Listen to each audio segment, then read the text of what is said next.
오늘도 감사합니다. 우리는 추수감사주일 오후 청년 예배를 함께 주 앞에 드리고 있습니다. 여러분에게는 어떠한 시간이 되는지는 모르겠지만 지나온 삶을 생각해 볼 때 우리에게는 감사할 많은 제목들이 있습니다. 전 여러분들에게 그러한 감사가 회복되고 살아나게 되길 간절히 바랍니다. 특별히 제가 이 설교자로서 우리 기쁨의 교회에 이 특별히 우리 청년 2목장, 3목장 예배를 섬기는 가운데 참 제가 부끄럽지만 고백하고 싶은 것은 감사가 없었다라는 생각을 많이 합니다. 특별히 여러분들의 냉담한 태도, 또 전혀 어떤 뜨지 않는 어떤 텐션들 이런 것을 바라보면서 낙담하고 또 여러분을 마음속으로 미워하고 있었음을 제가 좀 고백합니다. 그리고 이제는 여러분을 사랑하려고 마음 먹었습니다. 그래서 여러분 같은 청중이 있는 것도 감사하다라는 어떤 그런 제 마음에 놀라운 회심이 잠시 잠깐 일어났습니다. 그래서 이게 좀 오늘 추수감사절부터 시작해가지고 앞으로도 여러분을 좀 귀히 여기고 여러분과 같이 또 이렇게 예배하고 같이 말씀이 있는 것이 좀 기뻤으면 좋겠다 하는 생각이 있었으면 좋겠고 여러분도 저희 교회가 감사하시죠? 네. 기도를 하고 싶네요. 같이 이렇게 많이 여러분 안에 그 기쁨이 좀 많이 회복됐으면 또 감사가 많이 회복되기를 간절히 바랍니다. 이 로마서 말씀을 원래 오늘 추수감사주일 예배에 하지 않고 다른 말씀을 타교인이 앉아 계시네요. 깜짝 놀랐는데 깜짝 놀랐습니다. 갑자기 타교회 목사님 사모님이 앉아 계신 이런 걸 어떻게 바라봐야 될런지 모르겠습니다. 귀하고 감사한 일로 받아 그 교회에서는 모르겠지만 그래도 우리 교회 입장에서는 굉장히 감사한 일이 아닐까 생각이 듭니다. 제가 자꾸 딴 얘기를 하게 됐는데 어쨌건 우리는 계속해서 로마서 말씀을 생각해 보고 있습니다. 저는 추수감사주일 오후 청년 예배 때 로마서 말씀을 나누기보다는 여러분에게 감사의 마음을 불러일으킬 만한 적절한 말씀이 있지 않을까라는 생각을 하던 중에 도리어 이 말씀이야말로 우리 모두에게 진정한 감사의 마음을 주는 참된 감사의 근원과 가까운 말씀이겠다는 판단이 들어서 지속적으로 이 말씀 앞에 서기로 결정하였습니다. 로마서 말씀을 읽어나가는 가운데 절대 여러분 놓쳐서는 안 되는 것이 무엇이냐면 그것은 바로 논리적 흐름입니다. 갑자기 논리적 흐름을 놓치기 시작하면 따라갈 수가 없어요. 그래서 논리적 흐름을 계속 유지하고 붙잡는 가운데 말씀을 이해해 나가야 된다는 거죠. 제가 누누이 말씀드리지만 로마서 말씀에서는 구조가 굉장히 중요합니다. 왜냐하면은 이 사람이 말하고자 하는 또 성경이 우리 가운데 증언하고자 하는 내용이 논리적인 흐름에 따라 구성되어 있기 때문에 그런 것이죠. 1장부터 3장 20절까지 말씀은 매우 자명합니다. 그 부분은 죄와 관련된 설명이 아주 많고 복음의 필요성을 저와 여러분에게 강하게 논증하여 주는 부분이 되겠습니다. 3장 21절부터 그 31절까지의 말씀은 율법으로 말미암지 않은 하나의 의가 필요하다고 저와 여러분에게 강력하게 말해줍니다. 그래서 3장 20절까지 말씀은 우리가 죄인이다. 그러면 이 죄를 어떻게 해결할 것이냐? 근데 율법으로는 안 된다. 3장 21절부터 3장 31절까지는 율법 이외의 한 가지 의가 한 가지 자격이 우리 가운데 요청된다라고 하는 내용을 다루고 있죠. 그래서 4장 전체는 율법이 아닌 어떤 이 형식과 노력과 수고가 아닌 방식으로 우리 가운데 임하는 의가 그게 어떻게 가능하냐? 다시 말해 이신칭의 믿음으로써 의롭게 칭해지는 것이 어떻게 가능하냐? 그게 성경에 나온 거냐? 원래대로 하자면 그게 정당한 거냐에 대한 예시로 반박 예시로 등장하는 것이 바로 아브라함 이야기입니다. 아브라함 당시에는 율법이 존재하지도 않았고 아브라함도 할례 받기 이전에 하나님께서 그를 의롭다 칭해 주신 것이죠. 그러니까 율법에 의한 의도 아닌 할례에 의한 의도 아닌 믿음으로 하나님을 믿음으로 얻게 된 의가 존재하는 것을 율법 이전 할례 이전에 강하게 보여주고 있음을 사도 바울은 저와 여러분에게 말해주는 것입니다. 그 이후에 5장 1절부터 12절까지 내용은 그러한 의가 우리 가운데 주는 복된 소망, 그러한 의가 있기 때문에 우리가 누릴 수 있는 것들, 그러한 의가 구체적으로 우리한테 어떻게 하나님의 놀라우신 사랑, 하나님과의 놀라우신 관계를 회복시킬 수 있는가에 대해서 말해주는 거죠. 그리고 오늘 우리가 읽은 말씀은 그러한 의를 창출하는 한 사람에게 우리의 모든 이목을 집중시키고 있는 것입니다. 이것은 한 가지 질문에서부터 비롯됩니다. 아마 많은 분들이 생각할 수 있는데 뭐와 같냐면 첫 번째, 아담이 범죄했는데 왜 나한테 그래요? 라는 질문이 있죠. 그죠? 그리고 예수님이 십자가 지신 게 나랑 무슨 상관이에요?가 있죠. 그죠? 이 두 가지가 사실 같은 맥락에서 나타나는 것입니다. 그것이 무엇입니까? 바로 대표성의 원리입니다. 어떻게 아담이 범죄를 했는데 내가 같이 싸잡아서 내가 죄인이 되느냐? 나 억울하다. 나 그때 잊지도 않았다. 그게 우리 안에 당당한 질문이지 않습니까? 또 다른 한편으로는 예수님 십자가 죽으셨는데 그게 날 위한 대속의 피가 어떻게 가능하냐? 내가 죽은 것도 아니고 내가 그렇게 의로운 삶도 살지 못하는데 사실 이 부분은요. 단순히 이 신학적인 질문이라기보다는 어떤 의미로 보면요. 실제적이고 개인적이며 실존적인 질문을 할 수 있어요. 여러분이 하나 묻고 싶습니다. 우리 이쪽은 좀 무서운 파트고요. 이쪽이 좀 편안할 것 같은데 우리 김세한 형제 저기 있군요. 우리 김세한 형제 평상시에 죄를 좀 짓는 편입니까? 안 짓는 편입니까? 죄를 짓는 편이요. 네, 알겠습니다. 그래 보여요. 그래서 이제 죄를 좀 많이 짓는 편인데요. 우리 김세한 형제 큰 죄인입니다. 김세한 형제는 구원 받았습니까? 죄인인데 어떻게 구원을 받았습니까? 죽으면 천국 갑니까? 오, 어떻게 가게 됐습니까? 천국을 착한 일을 많이 했습니까? 많이 못했는데 어떻게 가게 됐죠? 신기한 일 아니겠습니까? 그죠? 나는 한 게 없는데 내가 어떻게 구원을 받았느냐? 난 여전히 죄인인데 구원받았다고 해도 예수님의 십자가를 믿는다고 해도 여전히 내 안에 죄가 있는데 이러한 죄가 완전히 씻어지지 않은 상태에서 어떻게 의롭게 여김을 받을 수가 있느냐? 그것도 단 한 번 예수님께서 십자가를 지셨다는 이유만으로 어떻게 그게 우리 가운데 적용될 수가 있느냐? 그게 어떻게 가능하냐? 그게 실제적으로는 가능하다 할지라도 그게 어떻게 하나님께서 그러한 시스템을 만드셨느냐에 대한 질문에 대한 대답입니다.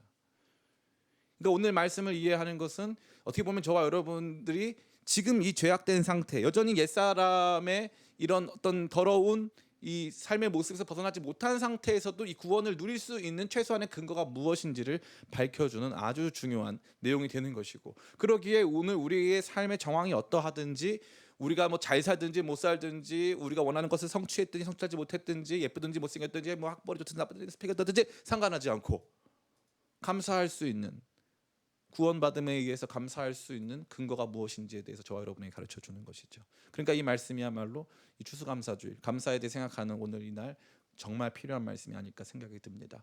이 영어로 감사하다는 thank라고 합니다. thank. 근데 영어로 또 다른 비슷한 말이 있죠. think가 있어요. think. 감사는 생각해봐야 감사가 되는 거예요. 감사 잘하는 사람 머리가 좋아요. 왜 머리가 좋냐면은 생각해 보니까 이게 내 게 아닌 거예요. 생각해 보니까 내가 받을 자격이 없는 거죠. 생각해 보니까 이게 그냥 온 게 아니네. 이게 조금 이게 이 부분에서 둔감한 사람들은요 감사가 잘 안 나와요. 왜냐하면 모든 상황을 단편적으로 또 이게 직접적으로 보기 때문에 이게 어떻게 왔는지를 잘 생각을 안 합니다. 그러니까 오늘 우리 가운데 요청되는 이 감사의 날, 감사를 기념하는 주일에 우리 가운데 요청되는 것이 무엇이냐? 생각하는 거예요. 생각. 우리는 어떻게 이런 구원을 받아서 이러한 자격이 되었고 이러한 자격 속에서 그런 유익을 누리며 살아갈 수 있는가에 대한 생각, 그리고 생각이 정립이 되는 순간 진정한 감사가 터져나올 줄 믿습니다. 전 여러분들이 오늘 여러분의 상황과 환경을 뛰어넘는 존재적인 의미에서 감사를 회복하는, 구원의 감격을 회복하는 복된 주일 되시기를 예수님의 이름으로 축원합니다. 자, 이제 우리는 좀 본격적으로 오늘 우리가 읽은 본문을 좀 구조적으로 이해할 필요가 있습니다. 성경 읽는데 여러분 실패하는 이유가 뭐냐면은 성경을 뇌로 읽지 않고 눈으로 읽거나 입으로 읽기 때문에 그래요. 그래서 이제 뇌를 잠깐 내려놓고 이제 다른 생각하면서 성경을 읽다 보면은 오늘 이 말씀처럼 아무 의미 없어 보이는 말씀은 없습니다. 근데 가만히 이거 자세하게 들여다보면요 구조가 등장해요. 구조가 등장한다는 건 일종의 이제 그 안에 공식이 들어가 있다는 뜻이죠. 그걸 파악하고 나면 그 다음부터 말씀이 깨달아져요. 아, 이게 이래서 가능한 거구나. 깨달아집니다. 그래서 한번 이 말씀을 차근차근 읽어 나갔으면 좋겠어요. 오늘 본문 한번 띄워주시겠습니까? 네, 여러분이 한번 이렇게 쓱 한번 읽어보면서 어디까지 끊어 읽을 것인가를 한번 결정해 보면 좋을 것 같아요. 우리 세안이 준비해 주시고요. 12절부터 13절, 다음 14절 한번 또 보여주세요. 네, 14절. 네. 다음 그렇죠. 아담으로부터 그러나 그 인사는 15절 넘어가고 16절 또 보여주세요. 쭉 보여주세요. 쭉쭉. 네, 17절까지 왔고요. 18절 또 네, 그렇죠. 계속 읽어보세요. 자, 그러면 우리 세안이 첫 번째 끊어 읽어야 될 지점이 어디인 것 같습니까? 네, 그렇군요. 글을 아나요? 네, 글을 알겠죠. 네, 어디까지 끊어 읽으면 좋을까요? 예, 그렇습니다. 맞았어요. 세안이 맞았습니다. 12절부터 14절까지 끊어 읽어야 되겠죠. 그 왜 그렇습니까? 여기 12절부터 14절까지 끊어야 되는 중대한 이유는 다른 것이 아니라 여기에는 은혜가 등장하지 않기 때문에 그래요. 그래서 12절부터 14절은 철저한 죄의 이야기입니다. 죄가 어떻게 왔고 어떤 일을 하고 있는지. 그래서 12절부터 14절 같이 한번 읽어보겠습니다. 시작. 그러므로 한 사람으로 말미암아 죄가 세상에 들어오고 죄로 말미암아 사망이 들어왔나니 이와 같이 모든 사람이 죄를 지었으므로 사망이 모든 사람에게 이르렀느니라. 죄가 율법이 있기 전에도 세상에 있었으나 율법이 없었을 때에는 죄를 죄로 여기지 아니하였느니라. 그러나 아담으로부터 모세까지 아담의 범죄와 같은 죄를 짓지 아니한 자들까지도 사망이 왕노릇하였나니 아담은 오실 자의 모형이라. 아멘. 이 내용은 철저한 죄에 대한 죄의 근원과 죄의 확장과 죄와 관련된 내용들을 총체적으로 저와 여러분에게 설명해주고 있어요. 그런데 이 죄가 몇 사람으로부터 비롯됐다고 나옵니까? 그렇죠, 한 사람. 아무 대답하지 않지만 그래도 대답한 한 사람이 있었습니다. 제가 대답을 했죠. 제가 바로 그 한 사람입니다. 우리가 대답한 거예요. 제가 대답했으니까 우리 대답한 겁니다. 어찌 됐건 한 사람으로 말미암아 죄가 세상에 들어왔다고 되어 있습니다. 그럼 또 질문이 있죠. 죄는 뭐냐 이거죠. 죄는 법을 어긴 거잖아요. 사실은 그죠? 저렇게 법을 어긴 거죠. 저렇게 시끄럽게 법을 어겼죠. 죄는 법을 어긴 거죠. 그런데 율법이 없는데 어떻게 법을 어깁니까? 그죠? 신기하잖아요. 율법이 없는데 어떻게 법을 어겨요? 예? 그런데 재밌는 거는 여기 14절. 그러나 아담으로부터 모세까지 아담의 범죄와 같은 죄를 짓지 아니한 자들까지도 이렇게 되어 있어요. 아담부터 모세까지는 율법이 주어지지 않은 시기를 의미합니다. 율법이 지어지지 않은 시기에 아담이 짓는 것과 같은 원죄를 짓지 않은 사람까지도 죄의 영향 가운데 있었다라는 것이죠. 그래서 13절에 죄가 율법이 있기 전에도 세상에 있었으나, 그러니까 율법은 우리에게 죄를 알려주는 것에 불과한 것이 죄의 표지판이지, 이게 죄야, 이게 죄의 표지판이지 죄 자체가 아니라는 거죠. 그러니까 율법이 있기 전에도 죄가 세상에 있었다는 거예요. 율법이 없을 때는 죄를 죄로 여기지 아니하느라. 죄를 죄로 여기지 않았다는 것은 뭐냐면 잘 몰랐다 이 뜻이에요. 잘 몰랐다.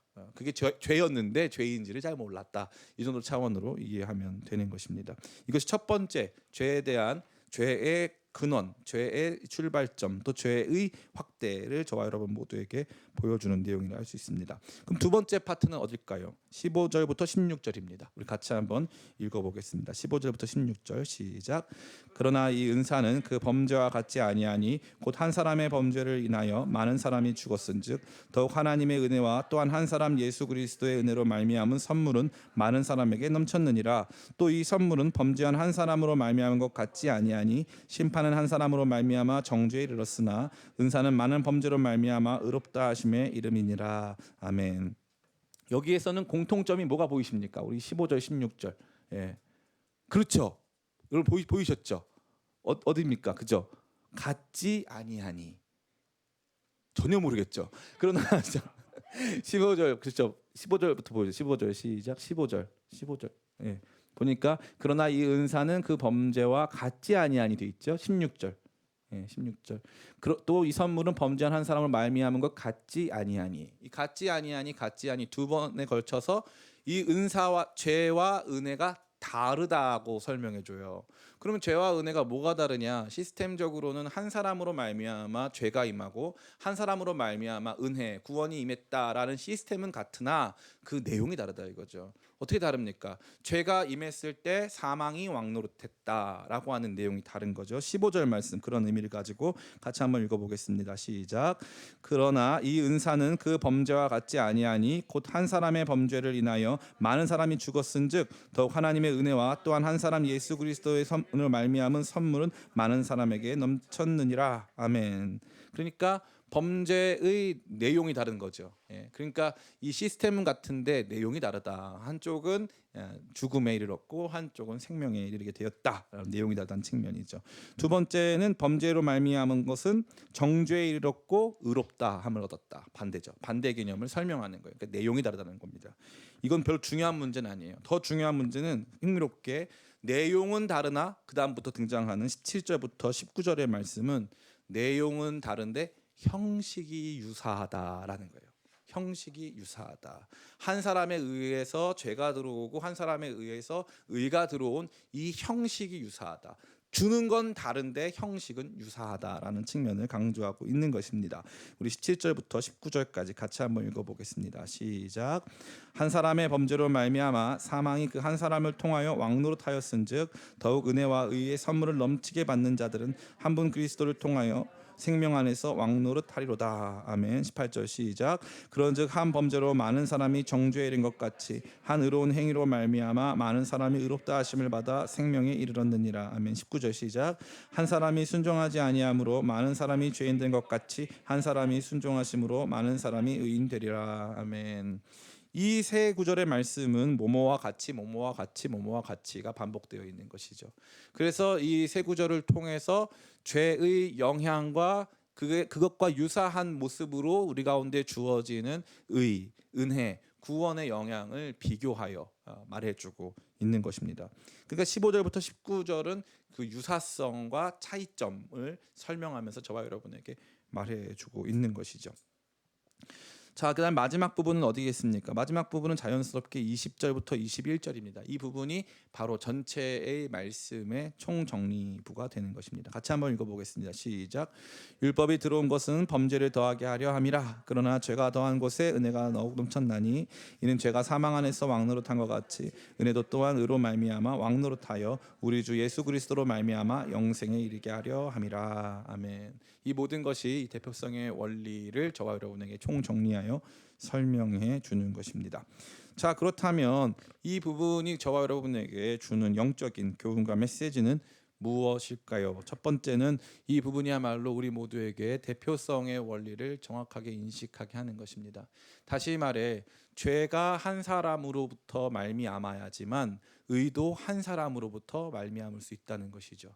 그러니까 죄의 대표성은 동시에 의의 대표성이 된다는 것입니다. 그러니까 아담이 범죄하여서 모든 사람에게 이 죄의 결과 심판이 임한 것이야말로 다른 한편으로 보면 은혜의 방편으로서 예수님이 의로운 예수님의 죽으심으로 말미암아 우리 모두가 구속받게 하는 굉장히 귀중한 열쇠가 된다는 것이죠. 저는 여러분에게 꼭 드리고 싶은 말씀이 있어요. 많은 사람들이 생각하죠. 이 부분에서 왜 아담이 사과를 먹어가지고 막 그런 얘기 하잖아요, 그죠? 왜 선악과를 먹어가지고 그런 말 하죠. 그럼 궁금한 게 있어요. 아담이 먼저 먹었어요? 하와가 먼저 먹었어요? 자, 누가 대답해 볼까요? 이 부분에 대해서는 우리 김은주 사모님, 한번 대답해 봅시다. 누가 먼저 먹었습니까? 하와가 먼저 먹었어요. 그죠? 하와가 먼저 먹었어요. 자, 그러면 하와가 먹었을 때 하나님의 심판이 임했어요? 안 임했어요? 안 임했습니다. 충격 아닌가요? 저만 충격인가요? 하와가 먹었을 때는 하나님의 심판이 즉각적으로 임하지 않았어요. 왜냐하면 아담이 먹었을 때야 비로소 그들의 눈이 밝아져 스스로 벗은 줄 알게 되고 부끄럽게 여기고 숨었다고 돼 있어요. 그럼 왜 그러냐? 처음부터 아담이 하와의 대표자였어요. 그렇기 때문에 아담이 범죄했을 때 하와까지 다 함께 그 죄의 영향 가운데 들어가는 거예요. 우리는 지나치게 개인주의가 발달한 사회 속에 살기 때문에 우리 자신이 누군가 대표의 밑에 있거나 대표성 아래에서 그 대표성으로 말미암아 받게 되는 유익을 누리고 있다라고 하는 생각을 거의 못합니다. 우리는 개인이기 때문에, 개인이 중요하기 때문에. 그러나 그렇지 않아요. 대부분의 경우에 있어서 현대 사회까지도 대표는 굉장히 중요한 겁니다. 예를 들면 대한민국이 어느 나라와 전쟁을 치렀다고 치십시다. 대한민국 여러분이 전쟁터에 나갑니까 안 나갑니까? 우리 윤비단 사모님 전쟁터에 나갈 겁니까? 안 나간다고 말했습니다. 저한테. 전 전쟁터 안 나갈 거라고 무섭다고 막 분명히 얘기를 했단 말이에요. 그러니까 전쟁터에 안 나가는데 그러면 윤빈나 사모님이 전쟁터에 안 나가면 우리나라 전쟁하는 거예요, 안 하는 거예요? 그렇죠. 윤빈나 사모님이 전쟁터에 안 나가도 우리나라는 전쟁을 합니다. 왜 그렇죠? 나 대신 싸워주는 사람이 있으니까요. 더 재미있는 얘기 드릴까요? 우리나라 군대가 패했어요. 그러면은 그 중에 한 명이 이등병, 우리 이등병은 없네요, 감사하게. 우리 김세한 병장 출신인가요? 김세한 예비역 병장이 가가지고 아무리 봐도 자기가 공군 그 초소에서 이렇게 일하면서 이렇게 봤더니 도저히 전쟁을 못 이길 것 같아. 그래가지고 자기가 선포한 거예요. 우리는 이 전쟁 패배한 걸로 결정합시다. 그럼 사람들이 패배가 돼요, 안 돼요? 안 되죠. 그런데 재밌는 건 대한민국 대통령이 가서 항복 선언을 해요. 그러면은 나는 싸우고 싶어도 항복이 이루어진 거예요. 어떻게 생각하세요? 도망칩니까? 나라 없이 살아가요? 불가능합니다. 불가능해요. 우리는 여전히 이 대표성의 원리 속에 살고 있는 거예요. 대표성의 원리 속에. 이게 불합리해 보이십니까? 아니에요. 매우 합리적입니다. 또한 뿐만 아니라 하나님께서는 남자와 여자가 만나서 한 몸을 이루라고 되어 있어요. 그러니까 우리는 모두 한 몸인 거예요. 엄밀히 말하면 큰 의미에서 보면 인류 공동 전체가 한 몸인 거예요. 그리고 개별성이 중요한 게 아니란 말이죠. 인간이라고 하는 연대성이 중요하다는 거예요. 인간이라고 하는 이 위대한 연대성 아래에서 우리에겐 대표가 필요하다는 거죠. 그러니까 다시 말해 국가와 국가 사이의 대표, 가정과 가정에서의 대표들이 존재하지만 사실 궁극적으로 우주 안에서 인류의 대표가 누구냐 이거예요. 아담과 하와 당시에는 그것은 아담이었습니다. 그러나 아담이 실패했죠. 그 당시 인류의 대표였던 아담이 실패했어요. 이 아담의 실패가 많은 사람에게 영향을 미칩니다. 대표성의 원리예요. 그럼 우리는 질문을 합니다. 뭐 우리가 하지도 않은 각 개별성이 없는 그러한 이 문제 속에서 왜 우리가 그러한 이 불이익을 함께 받아야 되는가? 아까 말씀드린 대로 연대성의 원리고 이 모든 것이 하나님께서 도리어 우리 가운데 은혜 주시기 위한 방편인 거예요. 은혜 주시기 위한 방편은 뭡니까? 역으로 죄가 한 사람으로부터 말미암았다면 의도 한 사람으로부터 말미암을 수 있게 한 것이죠. 우리 각자가 어려운 이 싸움을 싸워가면서 우리의 개별적인 재능, 우리가 개별적으로 가지고 있는 성품, 우리가 개별적으로 가지고 있는 자원, 이런 것들을 통해서 우리 각자의 의를 투쟁적으로 전투적으로 이뤄가는 것이 아니라 도리어 하나님께서 의의 방편으로 제공하신 예수 그리스도 안에서 모든 사람이 그 의 안에 연대할 수 있도록 놀라운 방편을 마련해 주셨다는 사실이에요. 이것은 우리로 하여금 하나님의 위대하신 사랑과 그분의 영광스러운 지혜를 보여주는 것입니다. 우리가 믿고 있는 신앙은 그렇게 바보가 아니에요. 저는 우리 청년들이요, 우리 기독교 신앙을 그렇게 얕게 보지 않았으면 좋겠어요. 여러분이 고민하고 여러분이 질문하는 질문은 수천 년 역사상 천재적인 사람들에 의해서 질문되어지고 논박되어지고 고민되었던 내용입니다. 그 위에, 그 거인의 어깨 위에 우리가 서 있는 거예요. 그들보다 더 탁월하게 우리가 뭔가 생각해낼 수 있는 것이 아닙니다. 도리어 우리는 그들의 질문 앞에 같이 서야 되는 것이죠. 그들이 우리보다 못했기 때문에, 그들이 우리보다 무슨 자료와 부족했기 때문에 결코 아닙니다. 저는 요즘 들어서 그 생각이 많이 들어요. 많은 설교자들이, 혹은 많은 신학자들이, 많은 사상가들이, 많은 이른바 이 인플루언서들, 많은 사람들에게 영향을 주고 있다고 생각하고 있는 말쟁이들이 글을 너무 잘 써요. 제가 보면은 페이스북에 글 잘 쓰는 사람, 막 필력이 좋은 사람들이 너무 많아. 그럼 그 사람들이 막 되게 새로운 얘기를 많이 하거든요. 인간은 창조 이후에 단 한 번도 새로워진 적이 없어요. 인간은 인간입니다. 인간은 인간이. 최근 들어서 이 불거지고 있는 문제가 있죠. 이제 같은 남산에 우리 살고 계시는 한 타종교인이신데, 우리 혜민 스님인데, 제가 그분한테 뭐 명예훼손 당할까 두렵기도 하지만, 저는 처음부터 이 혜민 스님의 정체에 대한 많은 고민이 있었어요. 왜냐면 일단 이분이 성함이 이제 라이언 봉석인데 너무 이질감이 느껴지는 이름이에요. 그리고 이제 하버드 나오고 박사학위 받고 이제 교수 활동하시다가 한국에서 이제 입적해가지고 이제 스님 되셨는데, 이분은 아무리 봐도 여러분의 삶을 알지 못할 것 같은데 이제 이분이 말하면 사람들이 그 위로를 받아요. 저는 위로가 안 되더라고요. 이분은 제 삶을 모르는데. 우리는 왜 이분을 의심하고, 왜 이 사람에 대한 이 말들, 이 사람 말이 옳긴 한데 이 사람 말을 백업하는, 이 사람 말에 따르는 삶이 없어요. 힘들지도 않았고 치열한 눈물을 흘리는 삶도 없어 보여요. 이게 재밌죠. 사람들은 그 사람의 이야기에 집중하는데 아니에요. 인간은 절대 변한 적이 없어요. 그 사람의 삶을 보면 그 사람의 이야기의 진실성을 볼 수 있어요. 아무리 위대한 사상가도 그들의 삶을 들여다보면 돼요.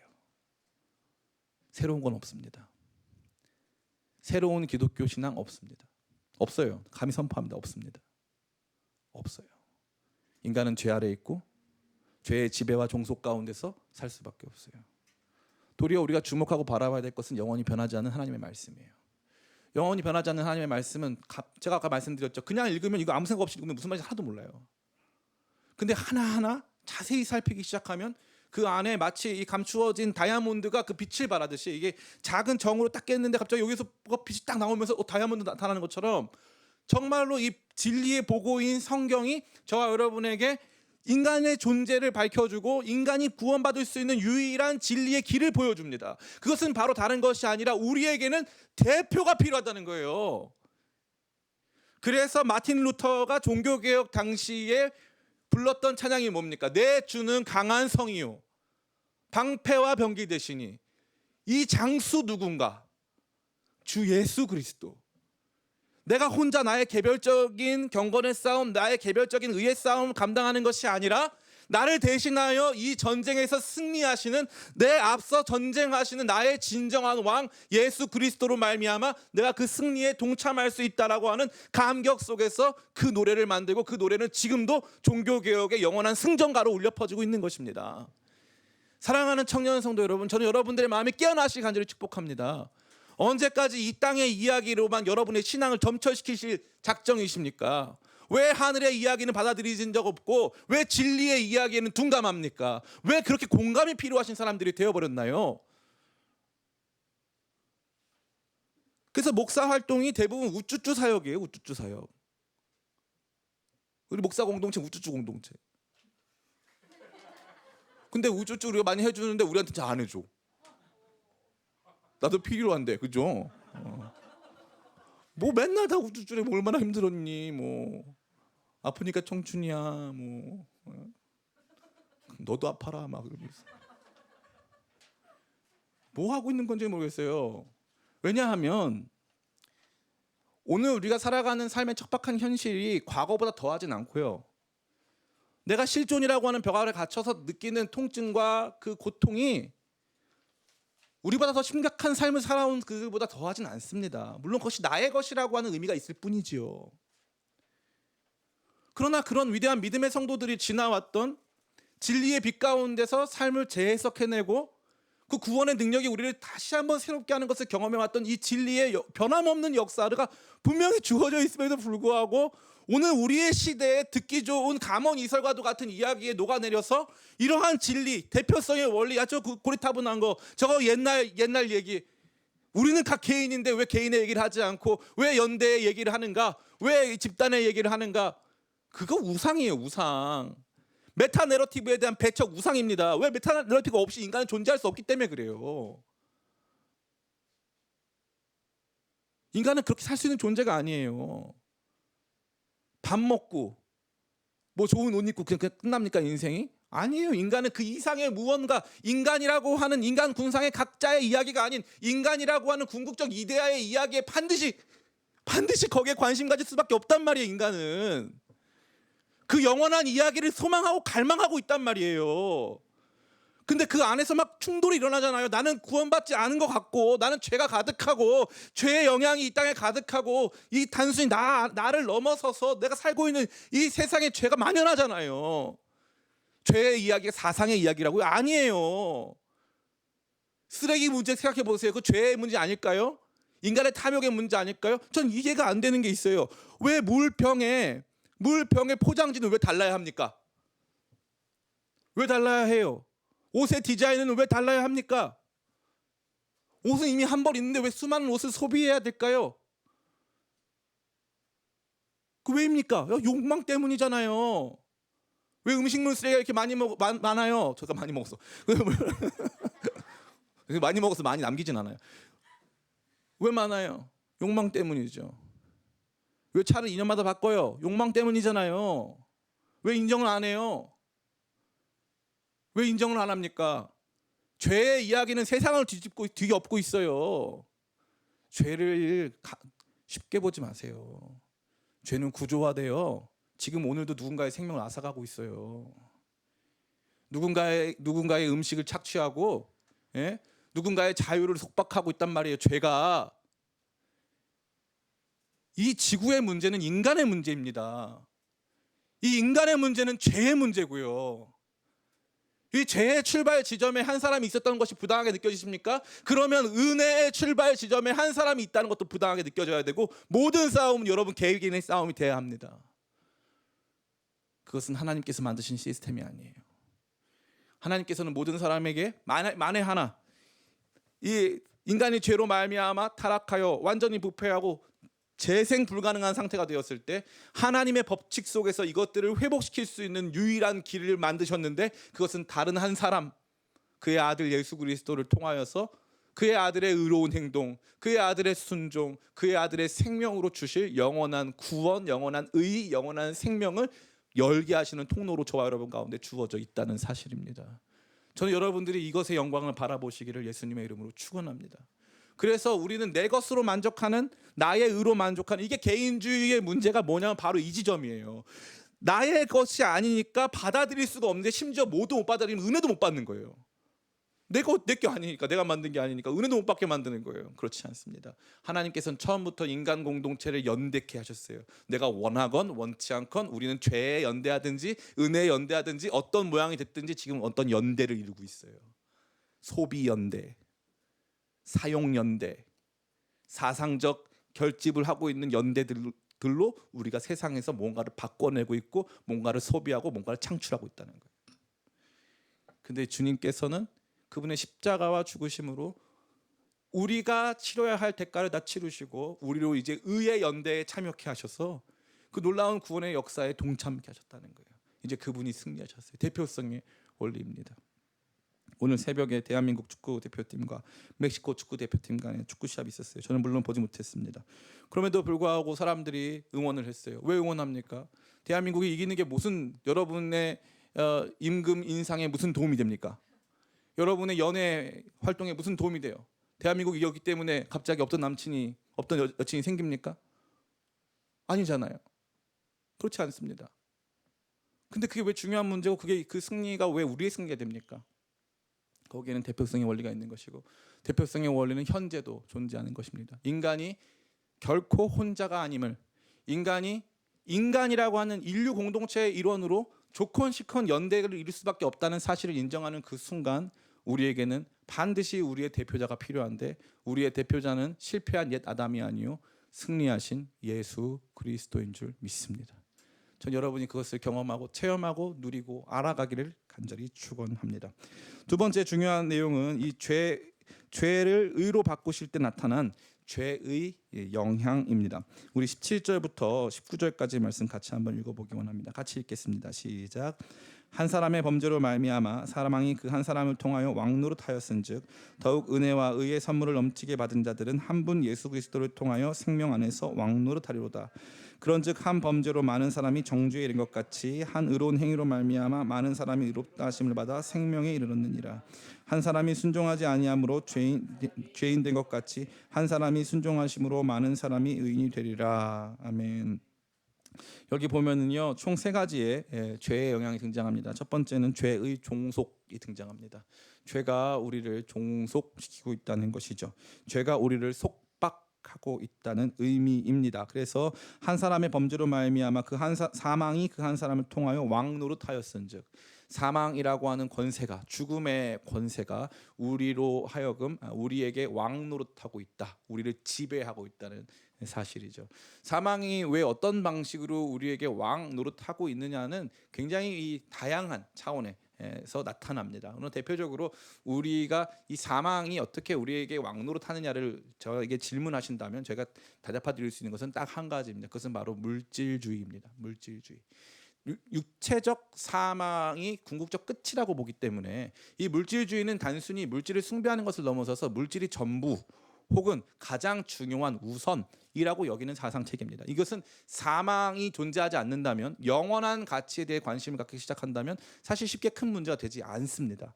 그러나 그럼에도 불구하고 인간 안에 있는 죄로 말미암은 육체적 사망, 죽음 때문에 많은 사람들, 전체 이 모든 인류는 이 사망의 권세 아래서 속박되어 있는 것이죠. 그래서 끊임없이 죽어가는 우리 자신임에도 불구하고 끊임없이 소비하고 쾌락을 탐하고 이 작은 그릇이죠. 육체라고 하는 이 작은 인생의 그릇에 내가 원하는 모든 것을 채우려고 엄청나게 애를 쓰는 것입니다. 그러니까 인간의 문제는 무한을 유한에 담으려고 하면서 비롯되는 거예요. 이 유한에 대한 인식이 이 무한을 제대로 담지 못하게 만들고 그것으로 말미암아 왜곡된 자아만족이 시작되는 것입니다. 죄는 우리를 그러한 방식으로 끊임없이 종속시키고 있는 거죠. 자유롭지 못하다는 거예요. 자유로울 수가 없어요. 자유롭지 못합니다. 많은 사람들이 생각해요. 나는 자유해. 나는 뭐든지 내 마음대로 할 수 있어. Free sex. 나는 누구와도 잠을 잘 수가 있어. 나는 심지어 그게 남자건 아이건 그 동물이건 상관없어. 난 누구와도 내 마음대로 할 수 있는 게, 왜냐하면 내 육체는 내 거니까. 시간은 짧으니까, 인생은 한 번이니까, 젊음은 짧으니까 내 마음대로 할 거야. 내가 원하는 것은 다 내 마음대로 할 수 있다고 생각합니다. 재밌죠? 술을 마시든 그것이 성적 관계를 추구하고 즐기든 반드시 인간은 그 행위에 따른 종속에 놓일 수밖에 없습니다. 그 행위의 결과에 반드시 종속되는 거예요. 반드시. 결코 자유로울 수가 없어요. 그러니까 불교가 각광받는 이유가 뭔지 아세요? 자꾸 훌훌 벗어 던지잖아요. 그래서 제가 저희 집사람한테도 그런 얘기했는데, 불교는 헤어스타일 포기하고 패션 스타일 포기한 거 다 훌훌 벗어 던지고 이제 완전히 자유로워져. 근데 재밌는 건 패션 스타일 포기했는데 신발은 스님들 신발 발렌시아가 신으시더라고요. 발렌시아가 신발 신으시더라고요. 그 사소한 패션을 그리고 여러분 중고나라의 승복 검색해보세요. 승복 굉장히 비쌉니다. 이 자재가 좋은지 원단이 좋은지 모르겠지만 승복 굉장히 비싸요. 그래서 제가 보니까 A 승복과 B 승복의 그 디테일 차이가 거의 없다고 봐도 되는데, 그분들 안에서는 느껴지시나 봐요. 이렇게 저건 주지스님 포스인데 막 이렇게 해가지고 느껴지시나 봐요. 절대 포기 못해요. 절대 포기 못합니다. 재밌죠? 인간은 그런 존재예요. 우리는 지속적으로 종속돼 있어요. 그러면 뭐가 우리 종속한 겁니까? 세상이요? 아니요. 우리 자신이.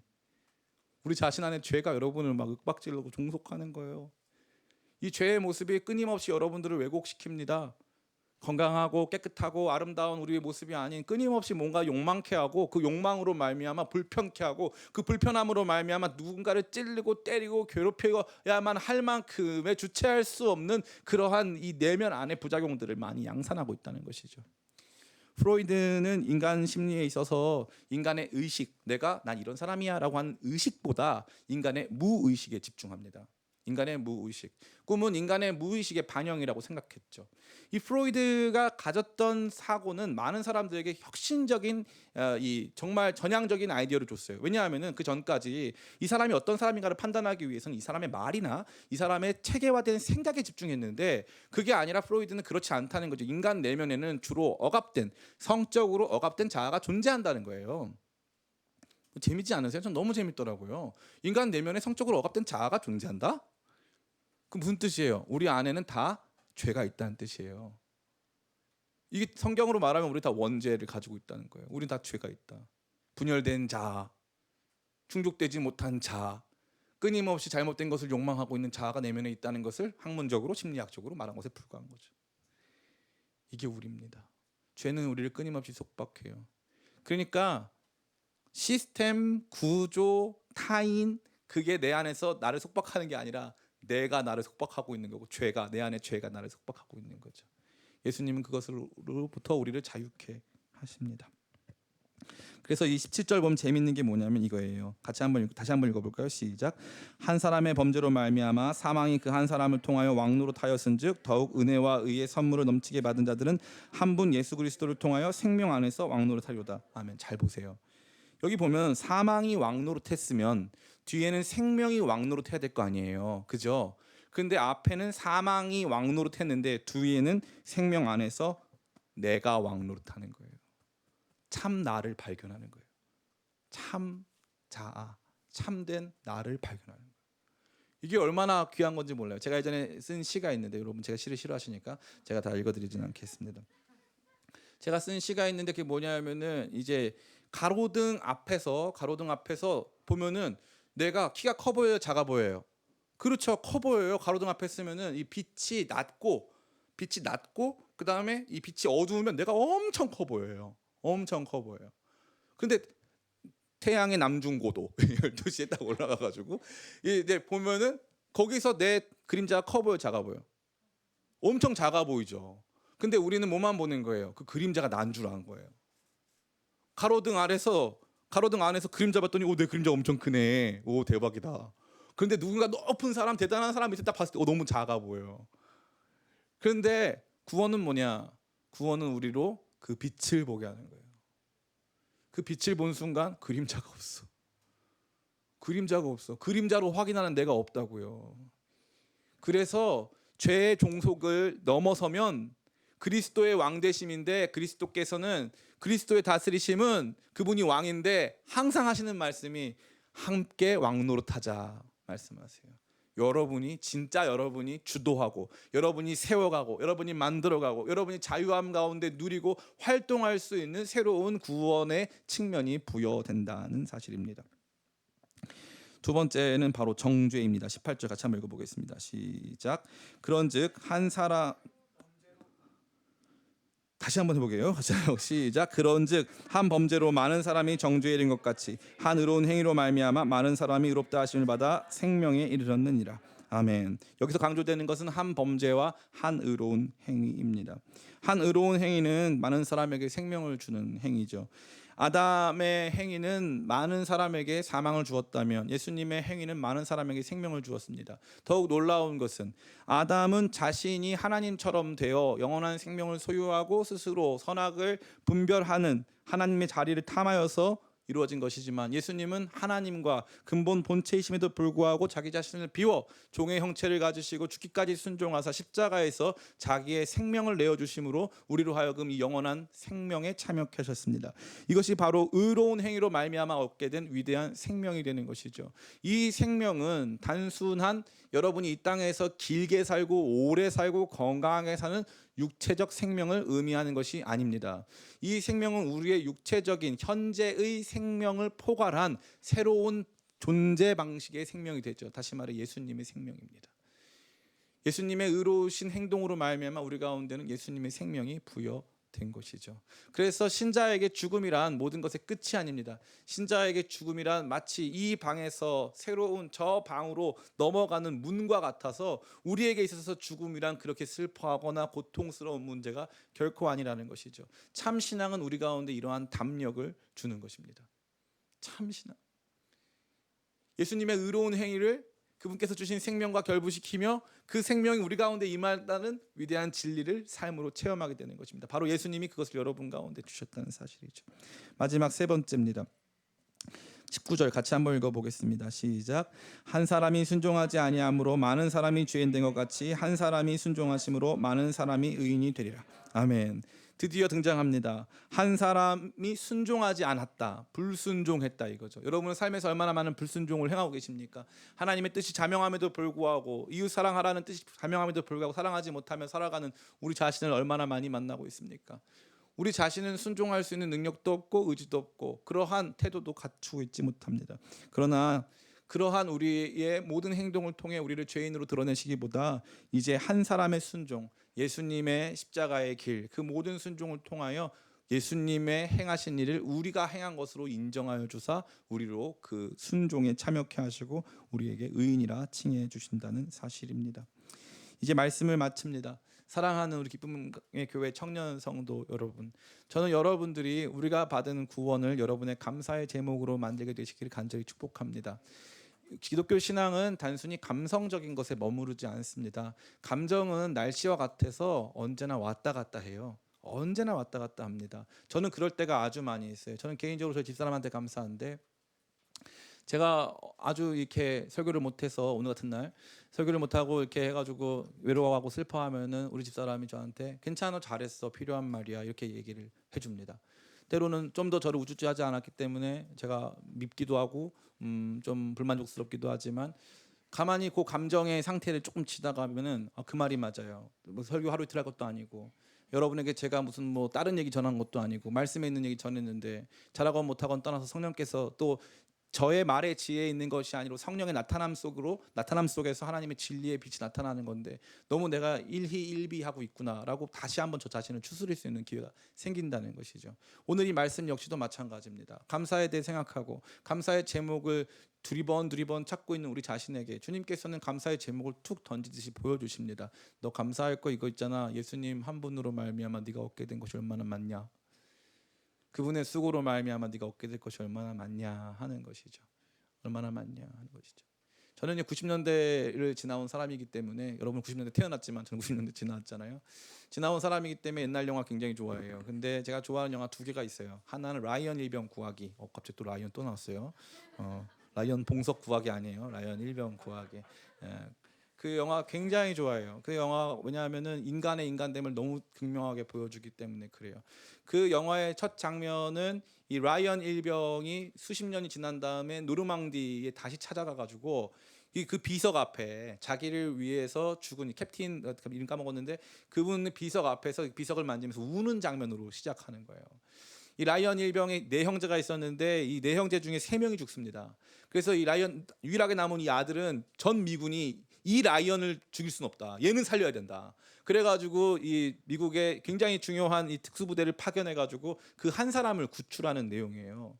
이 한 사람의 구출이 무엇을 보여주는 거냐면 이 라이언 일병이라고 하는 한 사람의 구출이 어떤 의미로 보자면은 전 미군의 승리를 보여주는 거예요. 그거 보여주는데 그 사람이 어떻게 보면 자기 상징이잖아요. 자기가 전 미군의 승리의 상징이고 어쨌건 패배하지 않았고 끝까지 하겠다라고 어떤 의지의 표명인데 그 사람이 자기를 위해 대신 죽어준 사람의 이 묘비를 만지면서 엉엉 웁니다. 엉엉 울어요. 이 신들러 리스트라고 하는 영화도 있죠. 신들러라고 하는 사람은 사실 좋은 사람은 아니에요. 근데 이 신들러 리스트 그 영화에서도 약간 많이 깝니다. 그런데 이 신들러라고 하는 사람의 자신이 몰래 자기 기업에 이제 유대인 숨겨줘가지고 목숨 살려준 사람도 나중에 다 와가지고 하는데 그 사람이 막 이 자기 차를 팔았다면 자기 이 반지를 팔았다면 한 명을 더 구할 수 있었을 텐데 막 하잖아요. 근데 그 사람에 대한 감사를 수많은 사람들이 표명하죠. 그 사람 한 사람이 행한 일이 나를 이렇게 만들어줬다 이거죠. 내가 운이 좋아서 내가 뭔가 좋은 기회를 만나서 그게 아니라는 거죠. 그러니까 믿음이 요구하는 thinking은 바로 이거예요. 너는 어디서부터 이 생명을 얻게 되었느냐? 너는 어디서부터 의로운 자격을 얻게 되었느냐? 너는 어디서 더 이상 죄에 종속되고 사망에 종속되지 않은 채 스스로 너의 삶 안에서 너와 함께 왕노로 타시는 주님과 함께 왕으로서 너 자신을 통치하고 있느냐를 물어본다면 음수사원 물을 마실 때 그 근원을 생각해라. 그 끝에는 바로 예수님이 계신 거예요. 한 사람 예수님. 한 사람 예수님. 사도 바울은 모든 것을 반박하며 말해주고 있는 것입니다. 한 사람 예수님이 이 모든 것을 행하셨다. 너희는 바로 이 한 사람 예수님을 기억해라. 저는 여러분들이 이러한 참 믿음 가운데 거하시기를 예수님의 이름으로 축원합니다. 제가 기도하고 아버지 감사합니다. 우리 청년들에게 지혜 주시기를 원합니다. 주의 진리 가운데 속하여 진리의 빛을 보며 말씀 깨닫는 지혜 주시옵소서. 평생을 신앙생활해도 이런 얘기 들어본 적도 없고 그냥 내 감정에 따라 하나님이 나 좀 좋아하시나 보다, 하나님 나 좀 사랑하시나 보다 수준에 멈춰있는 이들의 생각 내려놓게 하시고 더 깊이 나를 구원하신 주님의 놀라우신 행동, 나를 구원하신 주님의 놀라우신 희생과 사랑 깊이 인식하며 그것 가운데서 날마다 감사의 이유, 날마다 우리 삶의 이유, 날마다 우리가 기쁘게 살아가야 될 삶의 이유를 회복하는 우리 멋진 청년들 다 되도록 역사하여 주시옵소서. 이 감사의 날 다른 조건 없어 감사 못하는 지체들이 있을까 두렵사오나 그럼에도 불구하고 주님의 영원하신 의로운 행동으로 말미암아 우리를 대표하여 우리를 구원하신 주님께 감사하며 그것을 우리의 영원한 감사의 제목으로 삼는 지혜로운 청년들 다 되도록 은혜 더하여 주시옵소서. 감사와 찬양 올려드리옵고 예수님의 이름으로 기도드립니다. 아멘. 우리